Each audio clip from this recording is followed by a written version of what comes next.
Gaffer, a couple of days since the last game. How have these last couple of days been around the building? Obviously, it's always disappointing when you get beat 3-0. So we had to come in, regroup, get the boys going again, and get prepared for the next game. My thoughts since the game were obviously there was a lot of criticism on the day, and rightly so. When you get beat 3-0, I completely understand that, and as I've said before, you have to accept that. What I do know is obviously I get all the data on everything these days, and I know the boys ran further than they've run any game this season. They ran with more intensity and they've done more sprints. So I didn't like the criticism of them because I'm still their biggest supporter. I can see a group there that are trying to give it their all. They don't always get it right, and we're short in certain areas. But I've been in the game a long time and I do know what is required at this football club. I think when we have had everybody available that we want, you can see that we were flying high at the top of the table. We were attractive to watch, in my opinion. But unfortunately, I've not been able to pick the players that I always want to pick enough, and that's been difficult.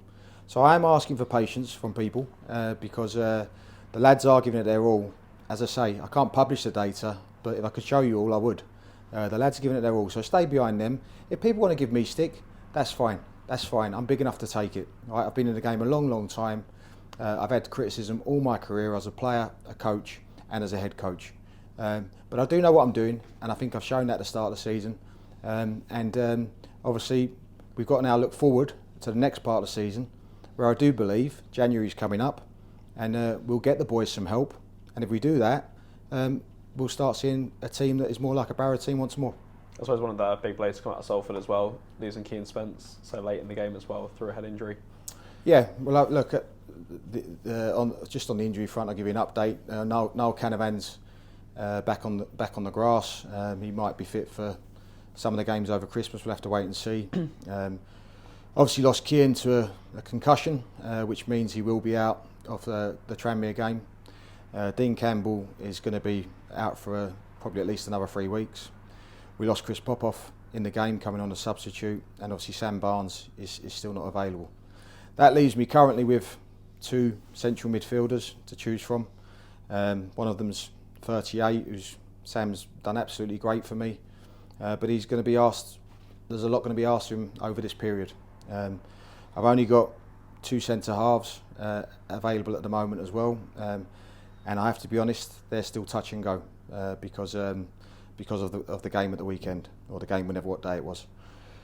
So look, the team might look different against Tranmere. What I'll put a team together that there'll be as many round pegs in round holes as possible, but there will be some players that will have to play out of position. How important is it with this period of time to look after the lads in training as well and not overexert the ones which you do have at your disposal? I think I'm pretty experienced at that. As I say, I've been a coach for a long, long time, and I can see with my eye how hard the boys are working and what they need, etc., leading up into games. Most of the problems we've had this year have come in games where people have hurt themselves. There's been 1 or 2 on a training ground, but I've looked at all that because I haven't been happy with the number of players we've had missing for consistent periods, and so I do look at everything. Yeah, we've been a bit unfortunate in that case. I remember Harry Redknapp saying to me in a room years ago after a game, you need to be lucky as a manager. You need to be lucky, and I do feel at the moment I've not had a lot of luck. But as I say, there's a group of players there that absolutely give it their all. I would go to bat with them any day of the week still, even though results have not been good enough. I know that, but there's a group there that are trying their best, and that's all you can ask of anyone. That's what I'd say to my kids. As long as you're giving it their all and you can see that with your eye and the data backs it up, then of course that's a group you want to be involved in. So our job, though, obviously people don't want to hear all that. Our job is to go into the Tranmere game and to try and win it, and that's what we'll try and do. There's a group there that are ready to go again. There's another opportunity to go and win a football game. I do believe this is when you find out about people. When times are tough, you have to stand up to be counted. The real men step forward. And the boys will have to do that this weekend. I suppose much like the Bradford game at the start of the month, this is the type of game which it's an exciting one to get up for. It's a big stadium, especially at this time of year. The festive football, it's a big occasion. Always a difficult place to go to. I lived not far from Prenton Park a number of years ago, and I've been there on many occasions. And it's once the team the crowd gets behind the team, it's a difficult place. So the first job is to go there and silence the crowd. They've got a very experienced manager. He's got vast experience, Nigel, someone I respect a lot. They'll be a team full of energy. They're well organised. And we're going to have to be our best to go and get a result. But the boys will be up for it. They'll be ready to go. And as I say, it's another opportunity to go and try and get 3 points, and that's what we'll try and do.